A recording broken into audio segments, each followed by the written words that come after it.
Dayle Haddon, a renowned model and humanitarian, died in a suspected carbon monoxide leak at a property in Bucks County, Pennsylvania. Another victim, Walter J. Blucas, was hospitalized in critical condition. Authorities revealed the home belongs to Haddon's daughter, Ran Haddon, and her husband, actor Marc Blucas.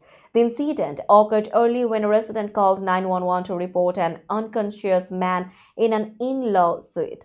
Emergency teams found high levels of carbon monoxide, which police believe resulted from a faulty gas heating system.